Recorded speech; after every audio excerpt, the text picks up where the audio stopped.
시간 생략하고 하나님 말씀을 바로 전하겠습니다. 금년 초에 제 아내가 책 10권을 사달라고 그렇게 부탁을 해왔습니다. 그래서 아내에게 무슨 책을 추천할까 이렇게 생각을 하다가 이 책을 10권 사서 주었습니다. 그 책의 제목이 뭔고 하면 조선의 소녀 옥분이라고 하는 책입니다. 화면에 나오는 바로 이 책이 조선의 소녀 옥분이라고 하는 제목의 책 표지입니다. 이 책은 최근에 출간된 책이긴 하지만은 실제로 원본은 120년 전에 출간이 된 책입니다. 120년 전에 구타펠이라고 하는 선교사님이 한국에 와서 선교를 하면서 자신들이 본 수많은 한국의 사람들을 경험하면서 그 중에서 하나 옥분이를 만난 사건을 이야기하고 있습니다.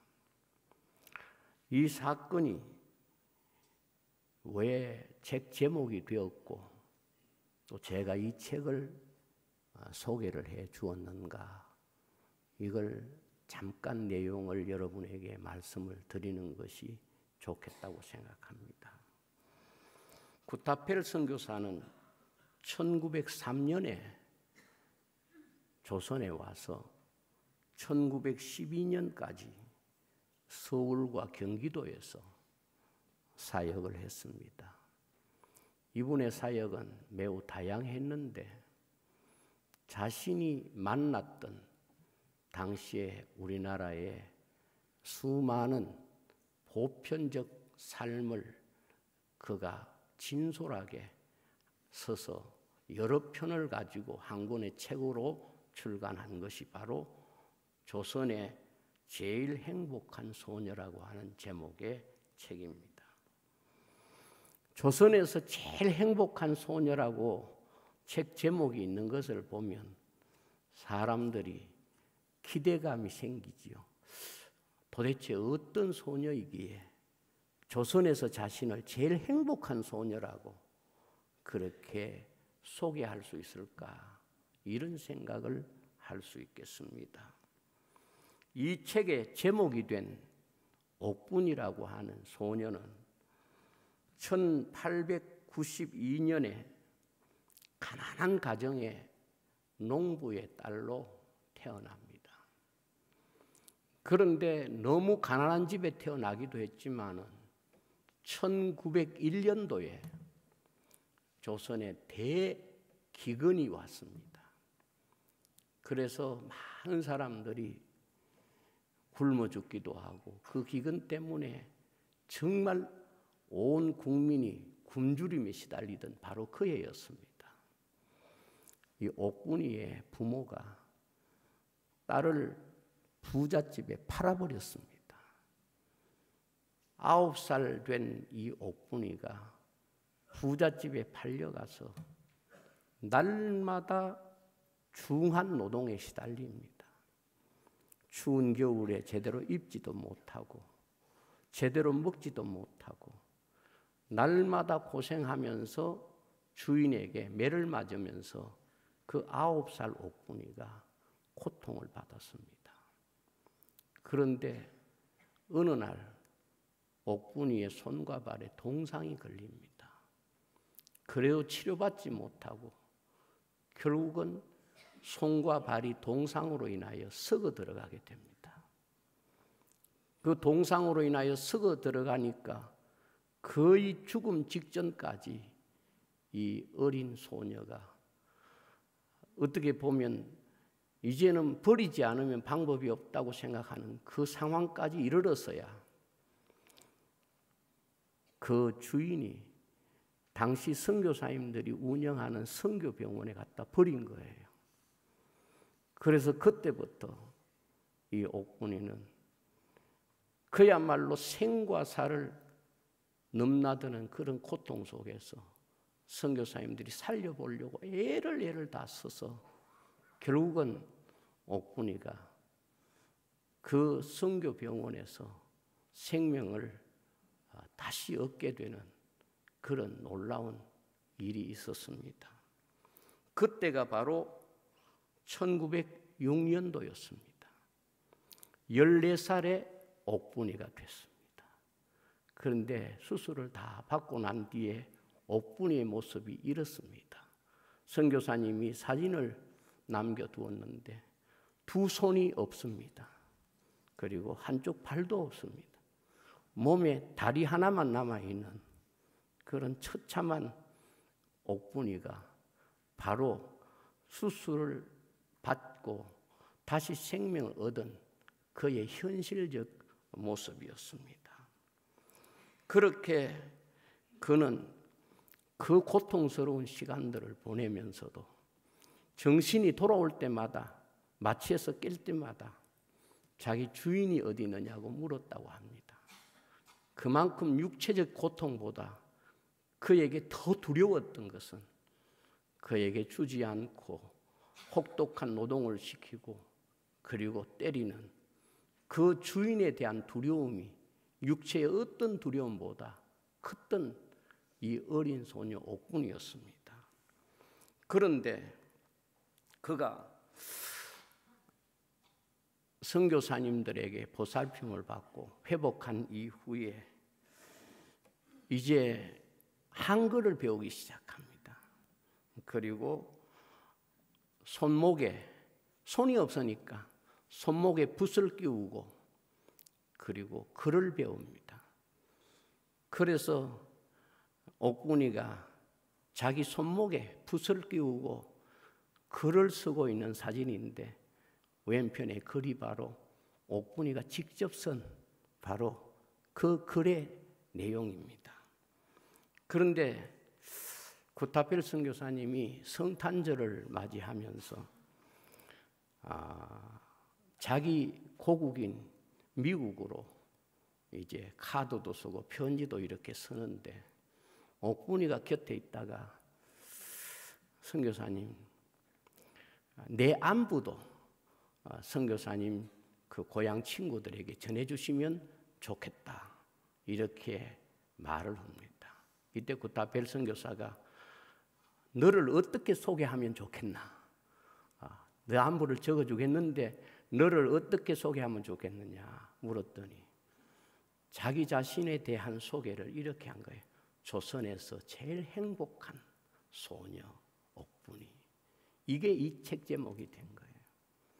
어떻게 보면 이 세상에서 가장 불행했던 그보다 더 불행할 수 없었던 한 소녀가 어떻게 자기 자신을 세상에서 조선에서 가장 행복한 소녀라고 스스로 당당하게 말할 수 있었을까? 이것은 우리에게 굉장히 중요한 메시지를 주는 제목이라고 생각을 해요. 그런데 구타펠 선교사님이 옥군에게 물었습니다. 그러면 조선에서 제일 행복한 소녀라고 네가 스스로 말을 하는데 실제로 내가 봐도 행복한 너가 맞는데 그 행복한 내용이 뭐냐? 그래야 내가 그 행복한 소녀에 대한 해설 그리고 설명을 친구들에게 말하지 않았냐 했더니 옥군이가 자기 자신이 조선에서 제일 행복한 소녀의 감사 6가지를 말합니다. 그것이 여러분들 사진 밑에 있는 바로 그 내용입니다. 이제 더 이상 매맞지 않아서 기쁘다. 두 번째로 치료된 곳이 아프지 않아서 기쁘다. 세 번째, 병원에 온 뒤에 배고프지 않아서 기쁘다. 네 번째, 자신의 주인에게 돌아가지 않아서 기쁘다. 다섯 번째는 그때 성탄절이니까 크리스마스 트리가 세워져 있는데 옥군이는 그런 걸 처음 본 거예요. 바짝바짝 이 빛나는 크리스마스 트리를 처음 보고 이곳이 천국인가 그렇게 놀랄 만큼, 그래서 크리스마스 트리를 본 것이 행복하고, 가장 마지막 여섯 번째, 예수님이 나를 사랑하기 때문에 나는 정말 행복합니다.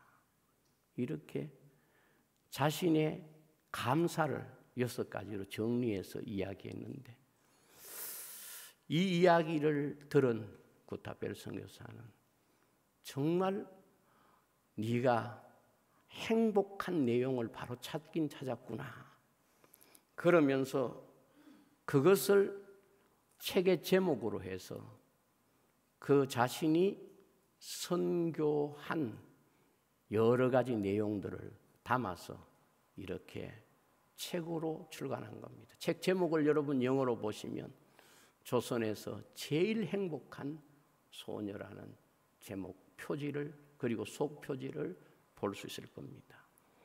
이 책이 왜 우리의 마음을 울리는가 하면, 이 세상에서 가장 불행했던 한 소녀가 예수님을 만난 이후에 너무 행복해져서 이 책이 출간된 그 미국에서 그 좋은 환경에서 살던 사람도, 마약에 빠져 살고 불행에 빠져 살던 사람이 이 소녀의 이야기를 듣고 자기를 돌아보고 자기 자신이 잃어버렸던 삶을 찾고 행복을 찾게 되었다 하는 것입니다. 어찌 보면 가장 불행한 한 소녀가 예수님을 만나고 난 뒤에 그 자신의 삶을 통하여 수많은 사람들에게 행복과 기쁨이 뭔가를 실제적으로 보여준 그런 사람이 된 것입니다. 그는 두 손도 없고 다리 하나도 없는 사람이 됐지만은 선교사님들에게 영어를 배워서 당시에 통역으로 교회를 섬겨서 조선에 수많은 여자들이 있지만은 그는 안나라는 이름을 선교사님들에게 받아서 가장 가치 있고 보람 있는 인생을 사는, 진정 예수님 만난 사람이 어떤 행복으로 해석해야 되는가를 설명하고 보여주는 그런 사람이 된 것입니다. 인생의 삶에서 기쁨들이 있겠죠. 그러나 실질적으로 보면 인생에게 진정한 감사는 예수 그리스도를 믿고 하나님의 자녀가 되었다는 사실을 깨닫는 것 이외에 없습니다. 여러분, 자녀로 인하여 기쁘지요? 그러나 자녀 때문에 염려하고 걱정하는 것은 더 많습니다. 돈 때문에 기쁘지요? 돈 때문에 걱정하고 불안해하는 일들이 훨씬 더 많습니다. 오늘 우리가 이 세상에서 기뻐했던 걸 가만히 생각해 보세요. 기뻐했던 것들이 기쁨만 있는 게 아니라 반대로 보면 기뻐한 일만큼 아파하고 근심하고 불안해했던 날들이 훨씬 많습니다. 인생에게 있어서 자기 자신이 어떤 것에도 방해받지 않고 어떤 것도 해할 수 없는 참 기쁨은 예수 그리스도를 만난 기쁨밖에 없는 줄로 믿습니다. 여러분, 바울과 실라가 옥에 갇혀서 손발에 착고를 차고 있지만 기쁨이라고 찾아볼 수 없는 그 어두컴컴한 감옥에서 기뻐할 수 있었던 이유는 예수 그리스도가 아니면 있을 수가 없는 것입니다. 우리가 감사절을 지키면서 우리의 욕망과 우리 자신이 가지고 있는 여러 가지 요소들로 인하여 기뻐할 것 같지만은 실제로 그것이 채워진다고 하더라도 잠시 기쁘지만은 금세 슬픔이 되기도 하고 아픔이 되기도 하고 그런 것입니다. 참 인생에게 있어서 기쁨, 누구도 뺏어갈 수 없는 기쁨, 그 기쁨은 바로 예수 그리스도만이 우리에게 줄 수 있는 참 기쁨인 줄로 믿습니다. 사람은 근본적으로 온전한 기쁨을 감사할 수가 없습니다. 인간은 근본적으로 온전한 감사를 할 수 있는 능력이 없습니다. 오늘 우리가 감사해놓고도 조금 있으면 원망하게 되고, 오늘 우리가 감사한 사람이 내일 우리가 원망하고 불평하고 내 마음속에서 싫어하는 일들이 얼마나 많습니까? 로마서 1장 21절에 보면 하나님을 알되 영화롭게도 아니하며 감사하지도 아니하고 오히려 그 생각이 허망하여지며 미련한 마음이 어두워졌다고 그랬습니다. 이것이 보편적 인생의 마음이에요. 인생이 늘 감사할 것 같지만 정말 감사는 순간이고, 우리 마음속에 참 감사, 그것이 바로 오직 예수 그리스도를 통해서 우리에게 주어지는 것입니다.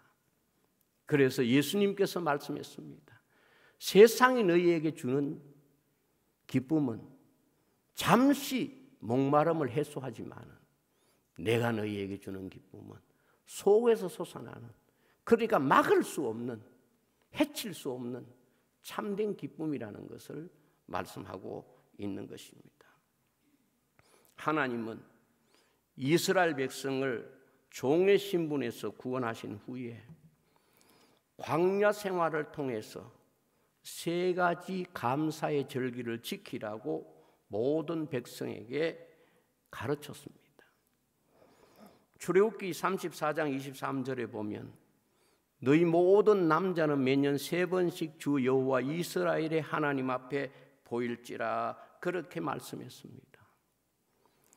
여러분, 이 세 가지 감사는 상황에 대한 감사 같지요.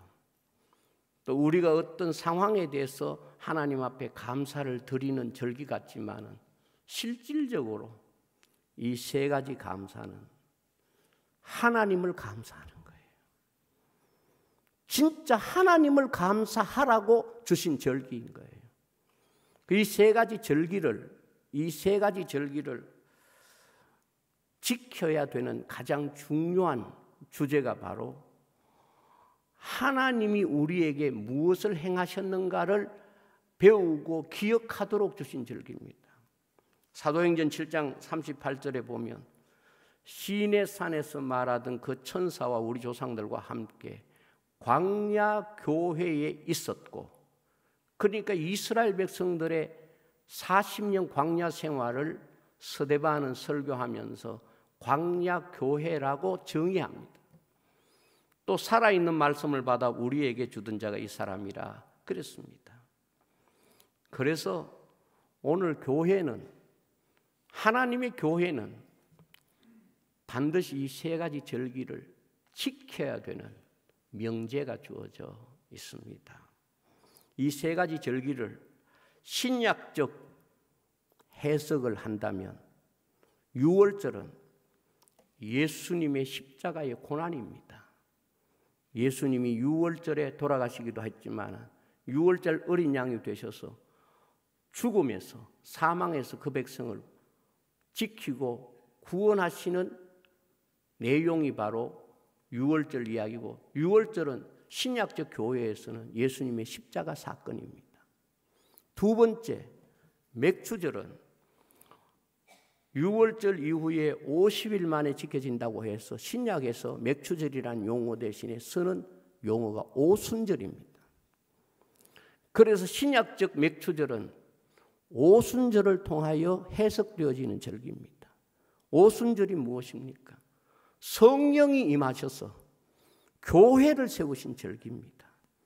부활의 첫 열매가 되시는 예수님이 교회를 세우신 절기, 그것이 바로 오순절의 신약적 해석입니다. 그 다음 세 번째, 장막절은 광야에 있는 이스라엘 백성이 아직 가나안에 안 들어갔어요. 가나안에 들어가서 지킬 절기란 말이지요. 그런데 가나안에 들어가서 지킬 절기이기 때문에 이것은 신약적 해석을 보면 우리가 세상에 살다가 천국에 바라보면서 천국을 지키는, 천국을 바라보는 그 절기가 바로 장막절인 겁니다.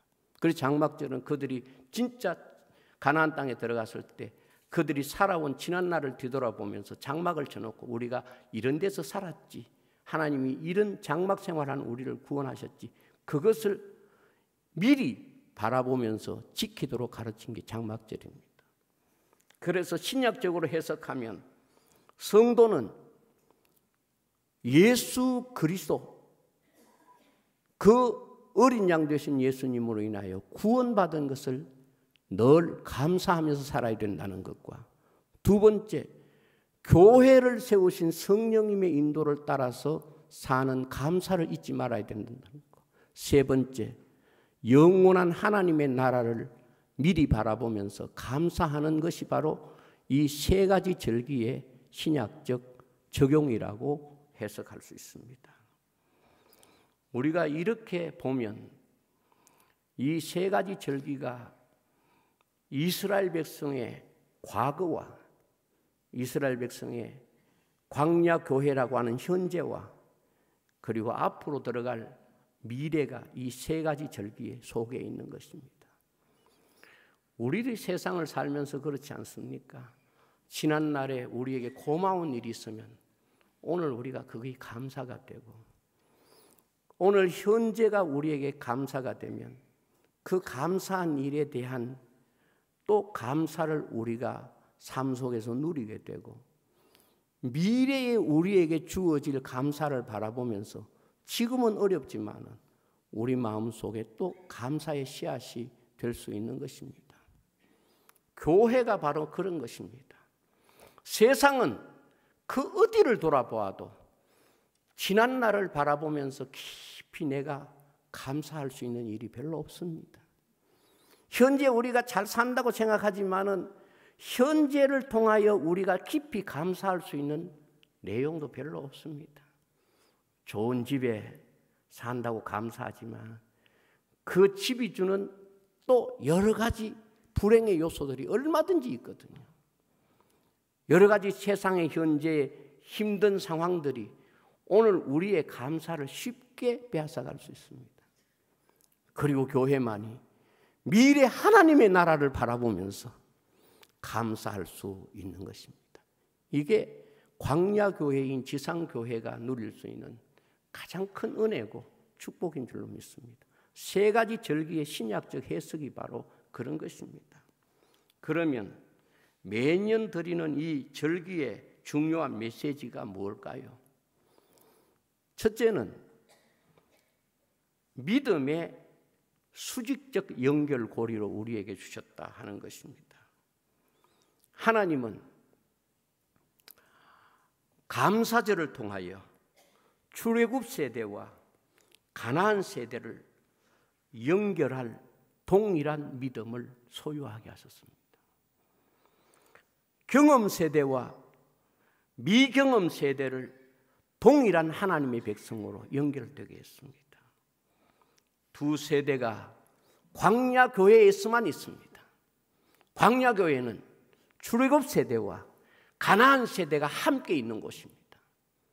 그러나 출애굽 세대는 가나안 세대를 알지 못하고 가나안 세대는 출애굽 세대를 경험하지 못했습니다.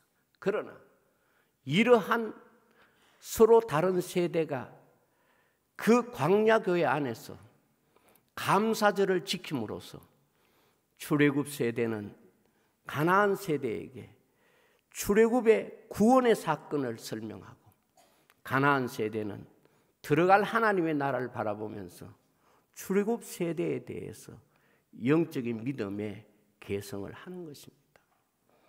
그렇습니다. 오늘 교회란 이 세상에서 유일하게 과거와 현재와 미래를 영적으로 연결하는 놀라운 연결고리가 되는, 그래서 하늘에서 매면 땅에서도 매이는 이런 놀라운 축복을 가지고 있는 유일한 하나님이 세우신 공간인 것입니다. 혈통을 잇는 것이 인간적으로 보면 세대 간의 연결고리가 됩니다. 그래서 혈통이 중요합니다.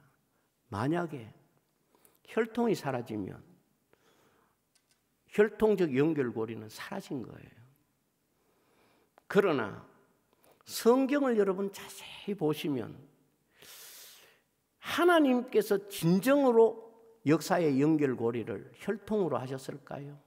아닙니다. 제가 지난 1년 동안 하나님께서 거의 골방에 이렇게 두게 하신 것 같아요. 그래서 골방에서 주로 뭐 했느냐? 성경만 가까이 했던 것 같아요.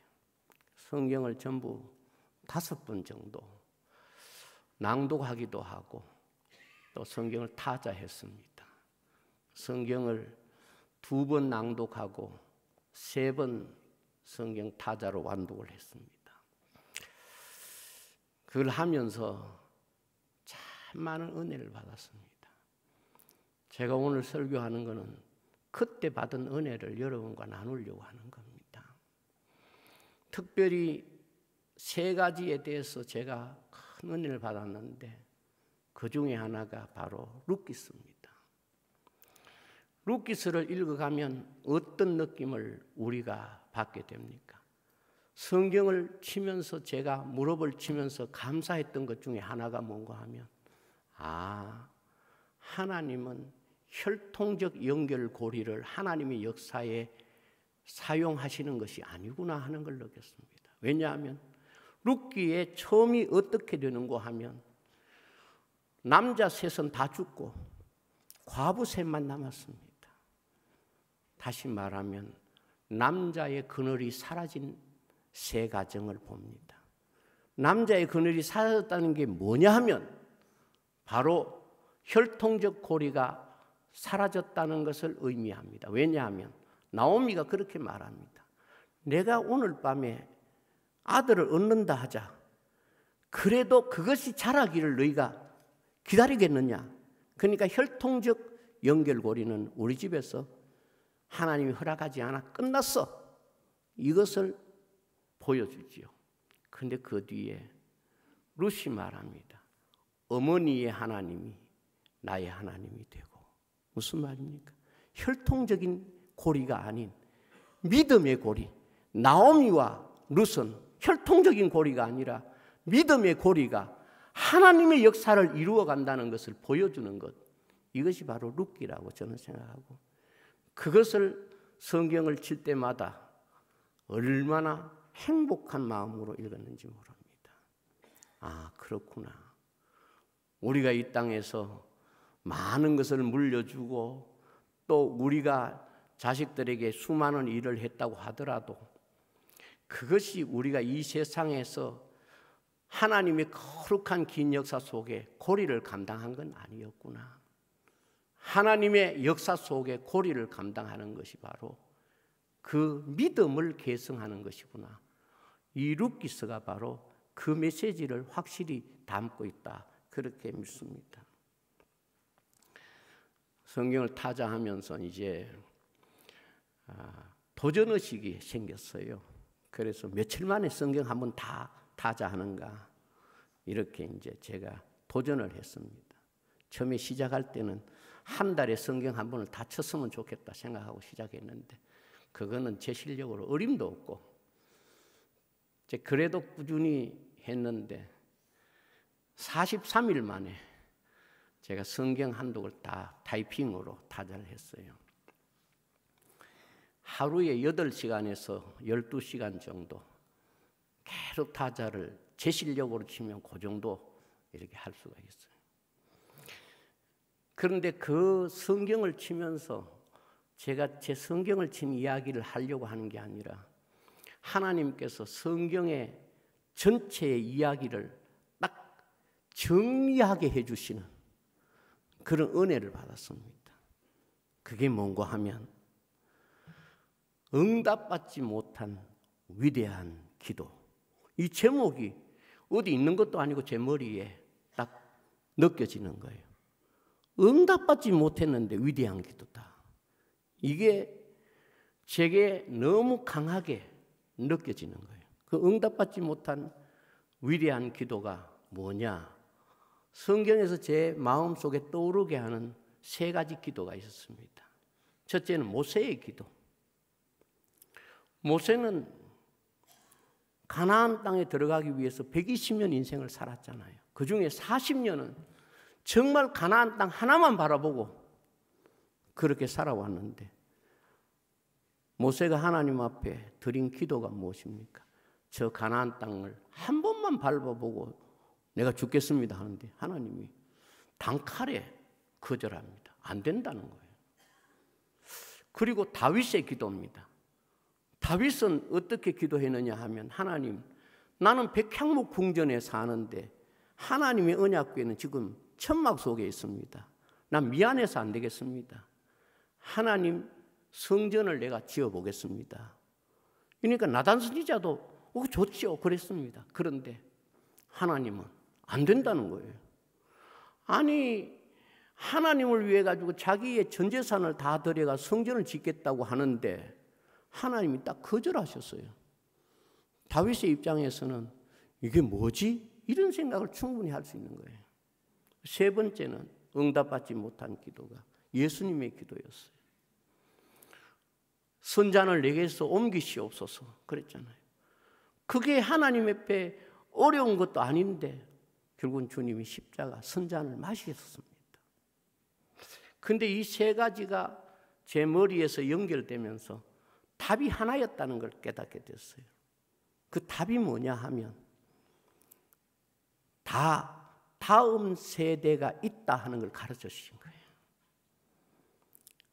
첫째, 모세에게 안 된다 모세야 하지만 그게 실제로 응답이 아니라 여호수아에게 이 일을 다 맡기고 안수하고 그가 너를 대신해서 가나안 땅에 들어가게 될 것이다. 다윗도 그랬으니까 안 된다 못 짓는다 그게 아니고 네 몸에서 날 솔로몬 아들이 성전을 지을 것이다. 그 다음에 예수님의 기도에 예수님께서 그렇게 말씀했습니다. 내가 가는 것이 너희들에게 유익이다.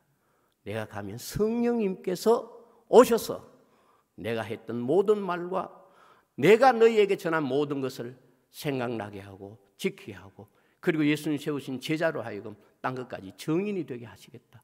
이게 주님이 말씀하신 거예요.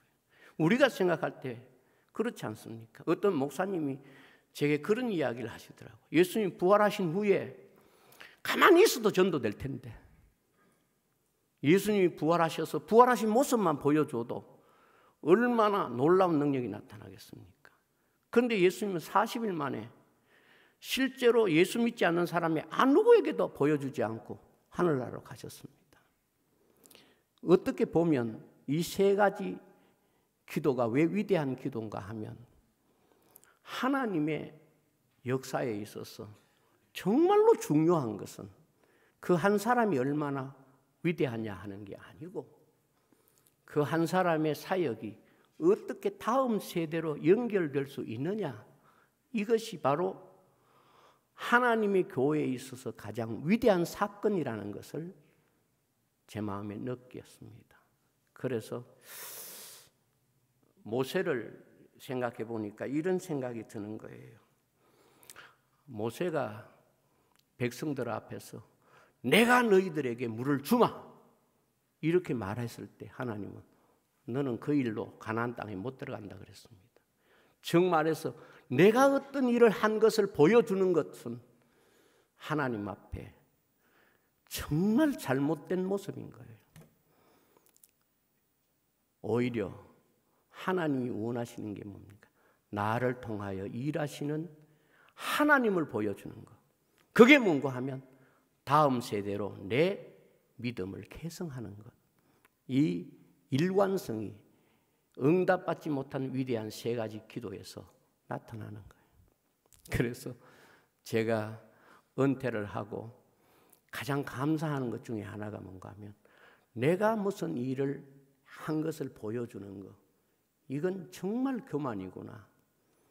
그걸 하나님께서 깨닫게 하시고, 그리고 내가 한 일 중에 가장 사역에 있어서 중요한 일은 바로 다음 사역으로 넘겨주어서 그 사역이 잘 되는 것을 깨닫고 하나님 앞에 감사하는 것이다. 이것을 제가 느끼면서 너무너무 감사했어요. 하나님이 정말 기뻐하시는 것은 한 개인이 어떤 일을 했는가, 그게 아니고 하나님의 거룩한 역사가 끊임없이 계승되는 그것을 하나님이 정말 기뻐하시는구나, 그걸 느꼈어요. 여러분 그렇지 않습니까? 육신적으로도 보면은 아무리 대단해도 한 세대 만에 끝나는 경우가 너무 많습니다. 제가 얼마 전에 어떤 영상을 보니까 대한민국에도 1대 창업한 사람이 2대에 가서 그냥 끝나는 경우가 너무너무 많더라고요. 여러분, 가장 하나님이 원하시는 것이 무엇입니까? 바로 우리의 삶이 하나님의 거룩한 역사의 하나의 연결고리가 되어서 그렇게 하나님 앞에 바쳐지는, 바로 이것이 하나님이 우리에게 원하시는 것입니다. 그래서 우리가 이 세상을 살아가면서 항상 기억해야 될 것이 무엇입니까? 내가 무엇을 했다 하는 것이 아니라 이것을 통하여 어떻게 다음 세대로 하나님의 거룩한 역사가 흘러갈 것인가에 대한 자기 존재에 대한 바른 인식이라고 믿습니다. 여러분, 자랑하려고 하면 바울이 자랑할 만하지 않아요. 그렇지만 바울은 한 번도 자기 자신을 자랑하지 않아요. 그 대신에 바울의 일생을 보면은 자기 자신이 얼마나 일했다가 아니라 그 자신을 통하여 하나님의 교회가 그 다음 세대와 그 다음 세대를 계속해서 연결하는데 가장 중요한 섬김을 했다는 것입니다. 그렇습니다. 여러분, 세월이 빨리 가고 인생이 빨리 늘어갑니다. 그것은 우리에게 무엇을 의미합니까? 우리 한 사람이 얼마나 대단한 일을 했느냐 하는 것이 문제가 아니고, 우리가 이 세상에 사는 날 동안 이전에 우리가 받았던 믿음과 이후에 내가 물려줄 믿음 속에 내 삶이 어떻게 해석되고 있느냐, 이것이 하나님의 평가라고 믿습니다. 우리가 믿음을 받았으니까, 그리고 믿음을 물려줘야 되는 거지요. 그것이 우리에게 있어서 가장 중요한 삶의 주제고 해석적 주제라고 생각을 합니다. 사람이 이 세상에 살면서 아무리 많은 재물을 물려준다고 하더라도 결국 믿음의 연결고리가 없다는 것은 아무런 소망이 없다는 것을 보여줍니다. 부자와 나사로 이야기에서 우리에게 주는 메시지가 뭡니까? 그는 죽고 난 뒤에 자기 다섯 형제를 걱정합니다. 그러나 믿음을 물려주지 못하고 영적 고리가 없는 관계는 아무것도 없는 완전한 단절인 것입니다. 저는 여러분들에게 진정 내 믿음의 삶이 다른 사람에게 유익을 주고 말 한마디라도 다른 사람에게 축복을 연결해주고 우리의 삶과 헌신이 다른 사람에게 무언가 기쁨이 될 수 있어야 되는 거예요. 그래서 이 절기의 두 번째 의미가 뭔가 하면 수평적 연결입니다. 오늘 말씀도 그렇습니다. 그리고 절기에서 빠지지 않는 모든 말씀이 뭔가 하면 하나님의 절기에는 이웃과 함께 나누라는 겁니다. 나그네와 나누라는 겁니다. 고아와 과부와 나누라는 겁니다. 레위인과 나누라는 겁니다. 우리가 이 절기를 지키면서 하나님 앞에서만 감사하고 그 다음에 내가 감사를 다했다 그러면 절기의 절반밖에 이해하지 못하는 겁니다. 절기는 하나님과 우리와의 연결고리도 되지만 이웃과 나의 연결고리가 되는 것입니다. 우리 김천 제일교회 전통 중에 정말 아름다운 전통, 모든 절기가 우리를 위한 절기는 하나도 없습니다. 다 우리가 지키는 모든 절기의 감사를 나눔을 위하여 목적이 정해져 있지 않습니까?